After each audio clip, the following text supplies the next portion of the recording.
Bonjour à tous, c'est Jenny Garden, je suis médium énergéticienne et en ce sens, je vous partage les messages des flammes jumelles qui font appel à moi. Donc, je remercie cette reneuse et cette chaser qui ont accepté que je partage le message. Je vous remercie aussi pour tous les retours que vous m'en faites, où vous m'expliquez que ça vous aide aussi sur vos propres parcours. Donc merci beaucoup. Alors ici on va faire le message, vous l'aurez compris, d'une reneuse pour cette chaser. Et il y avait deux questions. Donc si vous souhaitez vous aussi bénéficier de ces messages, vous avez toutes les coordonnées en dessous dans la description pour me joindre. Alors, la question numéro 1, c'était si tu me ressens, comment cela se concrétise pour toi. Voici la réponse de la reneuse. Je te ressens par des vibrations au niveau du dessus de la tête, le chakra couronne. Mais mon ego ne sait pas que c'est lié à toi. Parfois j'ai aussi un sentiment qu'il y a une présence à côté de moi. C'est tout doux, c'est agréable. Et parfois je ressens comme une douce chaleur au niveau de mon plexus solaire. C'est lorsque tu penses à moi, avec amour. Cela m'apaise et me fait du bien. Donc effectivement, les ressentis des flammes jumelles, ça peut passer par beaucoup de choses. Le chakra coronal, souvent, la connexion, oui, ça peut passer par là. Ça peut passer aussi par le chakra du cœur, par le plexus solaire ici avec la chaleur. Ça peut passer par le fait effectivement de ressentir une certaine présence, l'impression qu'il y a quelqu'un à côté de nous. Ça peut être par plein de choses. Pour ceux qui ont de la clairvoyance, ça peut être aussi voir l'autre arriver comme ça alors qu'en fait il n'est pas du tout là dans la matière. Pour d'autres, ça va être des montées de Kundalini, etc. etc. Voilà. Donc on peut ressentir de différentes manières sa flamme jumelle. Allez, question numéro 2. S'il y a encore des blocages de ton côté, par quel moyen je peux éventuellement t'aider? Voici la réponse de l'âme de cette reneuse. Oui, il y a encore des blocages, et notamment celui de la religion, mais aussi la barrière de l'âge et le fait que tu m'attires. Tu es une femme. Comment tu peux m'aider? Oh, tu n'es pas ma sauveuse, tu sais. Et non. À moins que tu souhaites mettre des collants et ta cape comme Superman. Voilà. On a des runners ou des runneuses parfois qui ont beaucoup d'humour. Donc oui, bah, les collants, la cape de Superman ou Superwoman, pourquoi pas, un bon entendeur, ça peut être intéressant. Mais effectivement, elle a raison de lui dire que c'est pas sa sauveuse. Les chasers ont souvent ce souhait d'aider l'autre. Et souvent, ce qui revient dans les messages, c'est mais aide-toi toi-même et ça va m'aider. Ce qui est tout à fait vrai sur les parcours FJ. Ça part d'une bonne intention chez le chaser, c'est comment je peux faire pour aider l'autre, comment je peux faire pour lui donner un coup de main, pour qu'il avance plus vite, parce que l'autre chaser il est aussi là-dedans, dans beaucoup d'impatience, et voilà. Donc, bah non, en fait, la seule manière d'aider vos runners, c'est d'avancer pour vous, de le laisser tranquille, faire son taf, et vous de faire le vôtre, voilà. Parce que quand on a le syndrome du sauveur, comme le runner et le chaser, on va avoir tendance à s'occuper des autres et pas de soi. Ça c'est dans la vidéo sur le syndrome du sauveur, je vais vous le remettre d'ailleurs. Tiens, je vais le remettre dans les fiches là. Et on s'occupe de soi. On s'occupe de soi. Ça c'est important. Donc, je reprends. À moins que tu souhaites mettre des collants et ta cape comme Superman. Le mieux serait de te libérer de tes propres blocages, tu ne crois pas. Voilà, je ne l'ai pas relu avant. Tu sais, ce que tu n'as pas envie de voir, ni de t'occuper. Bah oui, c'est toujours ceux-là qui sont importants. C'est parce qu'on rechigne, on se dit, ah non, ça, je ne vais pas y toucher tout de suite, j'ai pas envie. Bah justement, c'est peut-être le moment d'y toucher. C'est comme quand on n'a pas envie de nettoyer chez soi, c'est parce que souvent il y a besoin. Tu es la numéro 1 sur le parcours. Et oui, le chaser, vous vous rappelez, c'est la locomotive qui va tirer les wagons. Et ben là, c'est pareil. Le cheminement du chaser va aider énergétiquement. C'est comme si ça tirait effectivement dessus le parcours du runner. Tu es la numéro 1 sur le parcours. Et si je n'avance pas, c'est que tu as aussi des blocages. Donc fais-moi de la place en avançant toi aussi. Ben oui, pour que le wagon il puisse avancer, il faut que la locomotive elle soit avancée aussi, sinon ça ne marche pas. Tu pourrais ensuite travailler sur l'amour de moi et me délivrer de mes croyances limitantes. Tu sais, celles qu'on a évoquées plus tôt. J'ai réussi à m'extirper de certaines croyances reçues lors de mon éducation, mais pour d'autres, c'est encore trop compliqué de les déloger. Le travail, il se fait toujours dans un sens qui est le mieux pour nous. Vous n'allez pas pouvoir travailler sur quelque chose juste par envie. Si vous avez envie de travailler sur un truc et qu'il y a d'autres choses à dégager avant, ça ne marchera pas. Peut-être que vous allez retirer un petit quelque chose, bien évidemment. Quand on fait un soin, etc., on ne fait jamais ça dans le vent, on ne fait jamais ça pour rien. Il y a toujours quelque chose qui se libère quand même. Mais le gros du travail, si c'est un autre truc à libérer, c'est surtout sur ce truc-là qu'il va falloir bosser. Et pas sur quelque chose que vous avez envie parce que vous savez que ça peut aider le parcours. Non, aidez-vous vous-même. Qu'est-ce qui est intéressant pour aujourd'hui de travailler? Qu'est-ce qui me bloque aujourd'hui? Qu'est-ce qui fait que ça m'enquiquine encore maintenant? Et pas comme je suis de chaser, il faut que j'avance là-dessus parce que comme ça chez l'autre ce sera plus en miroir et du coup il aura plus ce truc là. Non, ça c'est non, vous vous prenez trop la tête. Vous avez votre boulot à faire, c'est ça qui va aider votre runner à avancer. Il va faire son boulot tout seul. Pourquoi vous l'infantilisez? C'est un adulte, sauf si vous le rencontrez qu'il est enfant, mais dans la majorité des cas, c'est pas ça. Ou alors vous êtes sur des parcours anciens où on a pu se rencontrer très tôt. Après, je dis pas que ça peut pas arriver sur les nouveaux parcours, hein, mais vous ne savez peut-être pas que vous êtes flamme jumelle si vous êtes encore très jeune. Donc, arrêtez d'infantiliser votre runner. Oui, bien évidemment que le runner, il va être plus long à la détente, puisqu'il faut que vous avanciez avant et que vous lui fassiez de la place pour que lui puisse se dire « Ah tiens, il y a de la place, pourquoi j'avancerais peut-être pas un petit peu ?» Si vous bouchez le passage, il ne peut pas rentrer. Voilà.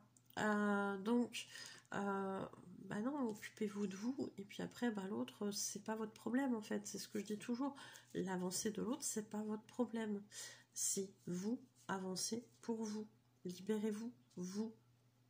Ça, c'est dur, hein, ça, c'est dur, effectivement. Ça nécessite de travailler sur soi, ça nécessite d'aller farfouiller dans des trucs qui sont bien souvent très désagréables, voire douloureux.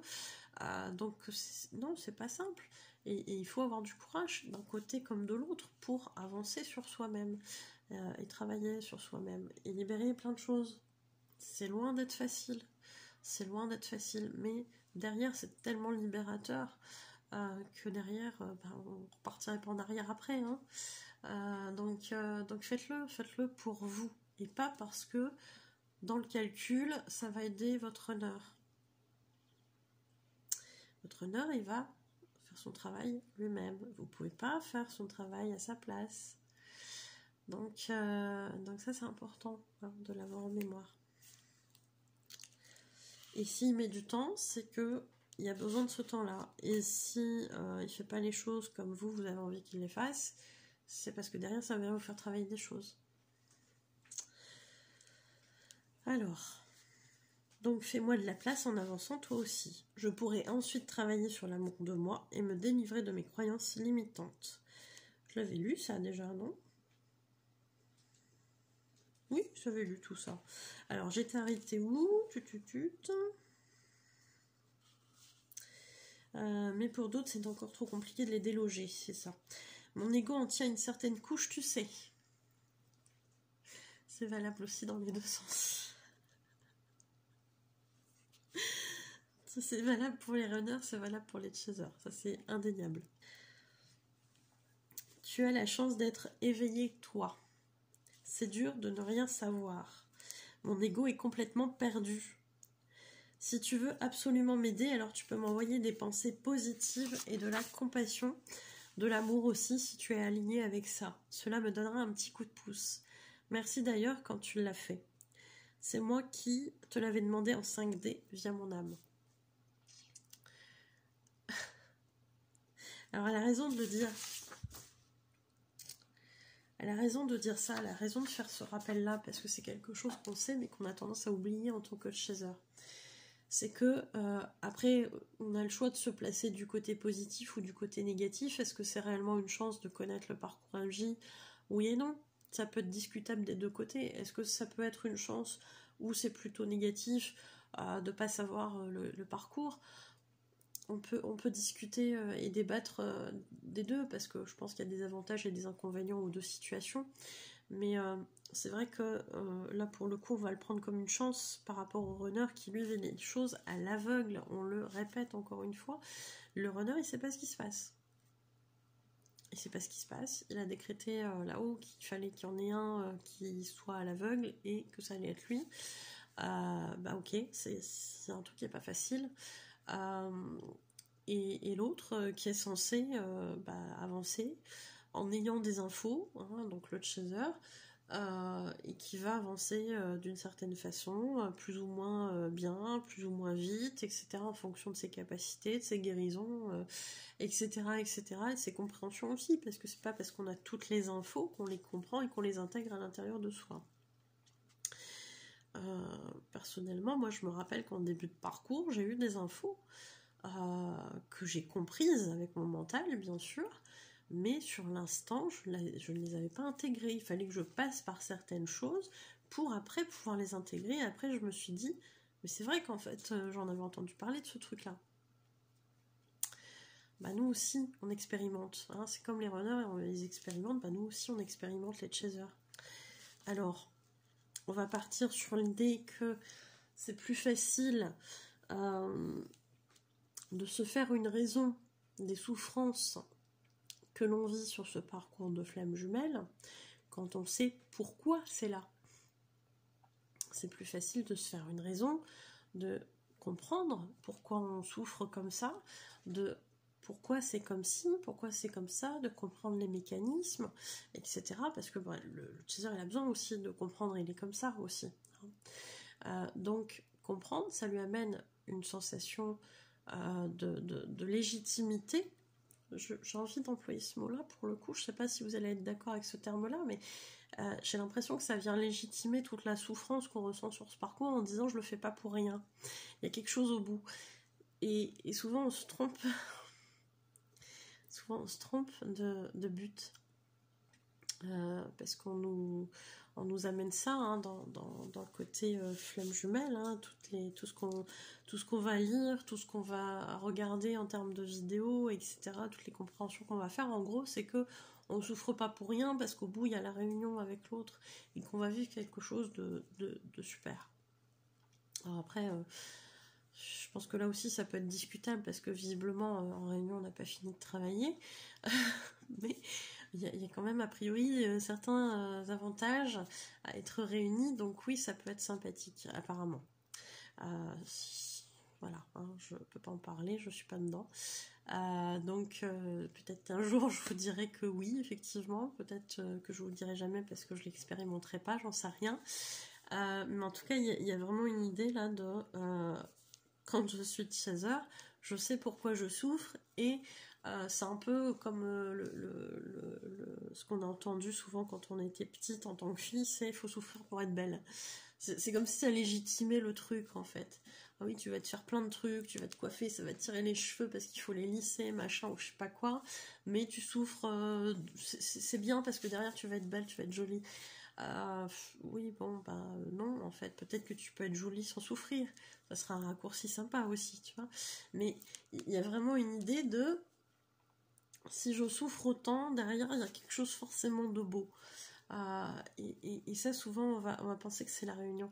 Mais parce que ça va avec le truc FJ. Mais derrière, ce qu'on oublie, c'est que la réunion, elle est déjà avant tout envers soi, en soi. Donc, si déjà vous êtes bien avec vous-même, alors qu'avant vous étiez dans des tempêtes émotionnelles, moi j'ai envie de dire le but il est là. Il est fait, le but il est atteint. Donc voilà, après, bon, bah, s'il y a réunion avec votre flamme jumelle, c'est du bonus. Et je le souhaite à tous ceux à qui en ont envie et pour qui bah, c'est censé être ça dans cette incarnation. Mais voilà, si c'est censé être ça, vous vous réunirez. Il n'y a pas d'embrouille là-dessus. Il y a vraiment ce truc-là. Hein, et je pense que c'est important aussi de se focaliser sur le... oui, je connais le parcours, je sais qu'est-ce qu'il en est. Et derrière, j'y gagne un bien-être parce que toutes les souffrances, tout ce que j'aurais libéré de mes blessures, etc., font qu'aujourd'hui, j'ai une vie qui est plus agréable. Donc forcément que ça vaut le coup derrière, effectivement, d'avoir souffert. Mais je suis pas sûre qu'il faut le prendre comme quelque chose qui vient légitimer ça. Ça me gêne un peu, mais ça peut se concevoir dans certains points de vue, hein, parce qu'on a aussi cette culture-là. Hein, moi, j'ai énormément de gens qui m'ont dit, mais mes parents, ils m'ont toujours inculqué qu'il fallait en chier pour être heureux derrière, etc. Alors qu'en fait, c'est des fausses croyances qu'on nous inculque hein, déjà depuis petit. Donc là, ça serait la même chose quelque part finalement. Mais bon, on comprend pourquoi on le fait en tout cas. On comprend pourquoi on le fait, on comprend qu'il faut se libérer et que parfois ça peut être douloureux surtout. Bref, tout ça pour dire que le chaser, il a entre guillemets un avantage, c'est-à-dire qu'il sait pourquoi c'est comme ça et pourquoi c'est souffrant. Tandis que le runner, il sait pas. Lui, il va souffrir, il va pas comprendre ce qu'il y a derrière. Et c'est là où c'est très perturbant. Le chaser, il sait que l'autre, c'est sa flamme jumelle. Il sait qu'il y a un lien particulier. Il sait que l'un et l'autre appuient sur les blessures de l'autre pour se libérer, pour se faire avancer, etc. Et peut-être se retrouver. Le runner, il sait pas. Le runner, il a un truc là devant les yeux, il voit pas au-delà. Et c'est effarant de constater d'ailleurs dans la réalité quand on est un chaser à quel point il y a ce truc là devant les yeux et qu'il voit pas derrière. C'est affligeant. C'est consternant, c'est tout ce que vous voulez, mais oui, c'est vrai, c'est une réalité. Et le runner, comme il voit pas ce qu'il y a au-delà, bah forcément, il comprend pas pourquoi il souffre. Il comprend pas pourquoi il a son chaser qui revient dans sa tête à un moment donné. Il comprend pas pourquoi il a ressenti autant d'émotions en face de son chaser. Pourquoi ça a été tellement compliqué, etc., etc. Il sait pas. Il comprend pas. Même s'il connaît le lien FJ, parce qu'il l'aura occulté, parce que c'est son rôle sur le parcours pour faire vivre ça à son chaser, pour pouvoir ensuite, lui, reprendre le relais et travailler sur lui. Donc, moi, je dis toujours, le parcours FJ, il est super bien fait tel qu'il est. Il est adapté pour chacun, pour nous faire vivre la meilleure expérience et les meilleures libérations. Encore faut-il se laisser faire, entre guillemets, ce qui n'est pas toujours évident, surtout quand on ne sait pas, comme le runner. Mais même quand on sait, hein, des fois on lutte aussi. Hein. Donc bon, voilà.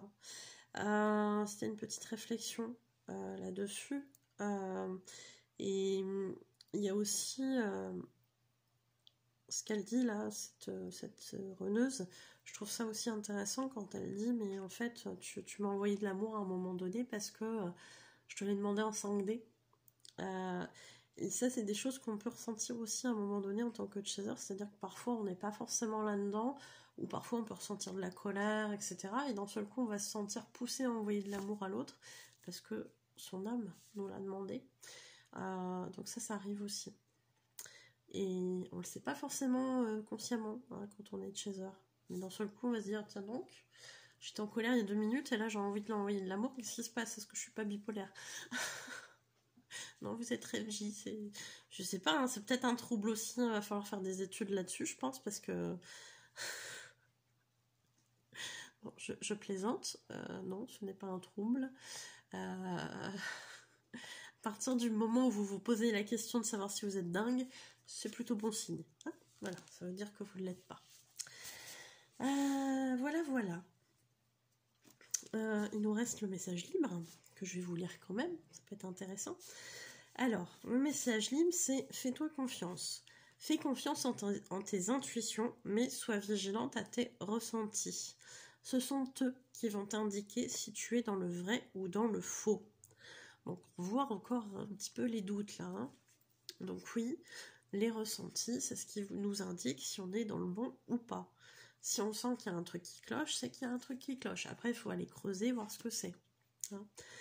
Je suis présente dans l'énergie et je te soutiens dans tes progrès, dans tes avancées et tes compréhensions.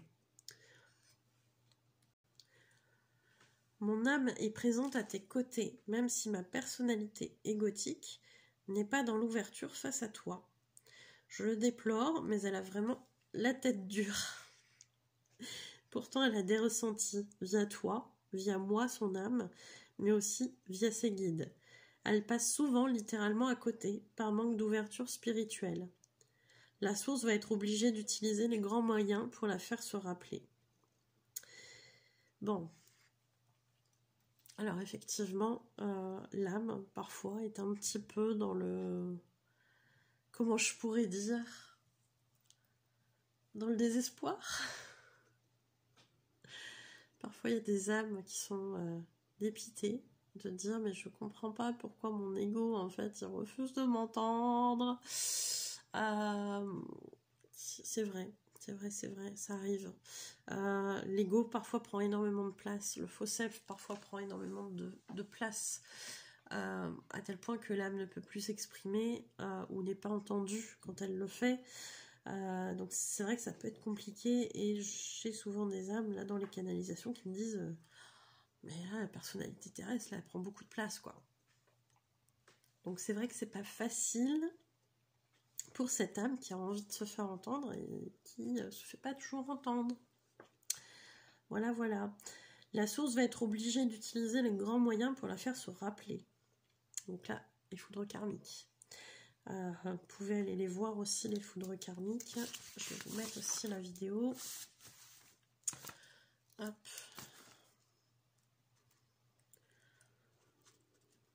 Voilà. Alors, j'en suis où? J'ai peur de souffrir encore plus que ce que je souffre déjà dans mon corps physique. Et je suis triste que mon ego refuse de comprendre volontairement notre lien. Le fait que tu sois quelqu'un qui se rappelle à mon ego. C'est perturbant, mais ça n'a pas encore l'impact que cela devrait avoir sur elle. Donc oui, le corps physique, il peut être souffrant. Il peut être souffrant parce que justement, il y a tellement de résistance qu'à un moment donné, le message, il passe pas. Donc le corps, il dit, là, il y a un truc, il va falloir que tu creuses. Il y a un truc, il va falloir que tu m'entendes. Et parfois, ça peut aller très, très, très loin chez les runners. Des gros soucis de santé pour qu'ils se mettent en introspection et qu'ils fassent leur compréhension. Mais encore faut-il le vouloir. Et parfois, pour qu'ils le veuillent, il faut que le corps il aille loin, ou que l'univers aille loin. Il faut ça pour comprendre, moi, qu'est-ce que vous voulez que je vous dise? C'est triste, les chasers, ils n'ont pas envie de ça pour le runner, mais le runner, s'il fait de la résistance, voilà. Je suis pas, enfin moi dans mon parcours, alors pas forcément FJ parce qu'à l'époque je l'avais pas rencontré, mais j'ai eu des foudres karmiques parce que j'étais pas sur le bon chemin et que j'avais peur, que je prenais pas la décision. Donc oui, ils ont été très loin. Hein, j'en parle dans l'éveil spirituel, la vidéo. Si vous avez envie de savoir jusqu'où c'est allé pour moi, vous pouvez aller la voir. Mais oui, quand il faut qu'ils aillent loin pour nous remettre sur notre chemin, ils le font, hein, ils n'ont pas de scrupules. Et aujourd'hui, je leur dis, mais merci. Pourquoi vous ne l'avez pas fait avant? Pourquoi vous ne m'avez pas sorti de tout ça avant? En fait, je m'étais égarée tellement loin. Mais bon, c'est comme ça. Après, ça m'a appris aussi des choses. Hein. Aujourd'hui, voilà, hein, mais ouais, j'aurais dû faire ça avant. Bon, c'est comme ça. C'est perturbant, mais ça n'a pas encore l'impact que cela devrait avoir sur elle. Bah oui. J'essaie de me frayer un chemin via les rêves, mais elle fait barrage au niveau de son inconscient. Donc même l'inconscient, il vient filtrer des choses pendant la nuit. Et dit, oh non, non, non, ça je vous laisse pas passer, c'est trop compliqué à accueillir, ça vient remuer trop d'émotions, c'est pas... Non, non, j'en veux pas. Donc vous voyez, pourtant l'âme, elle fait des choses, hein. Elle essaye, hein. Les énergies vont la remuer vu qu'elle lutte. C'est déjà en cours, hein. Tu risques de la ressentir dans tes émotions ou dans ton corps. Prends soin de toi. Donc c'est vrai qu'on peut ressentir quand le runner ou la runneuse vit des choses pas forcément évidentes, on peut ressentir dans son propre corps ce que l'autre ressent. On peut ressentir ses émotions, hein, via les vases communicants, tout ça, vous savez. Donc tout ça, je vais vous faire... je vais vous les mettre en vidéo. Donc il y avait l'éveil. Hop. Bah oui, il veut pas. Donc éveil. Et les vases communicants. Hop. En tout cas, je vous remercie pour votre écoute. J'espère que ce message vous aura aidé. Je vous souhaite une belle journée ou une belle soirée. Et je vous dis à bientôt. Prenez soin de vous.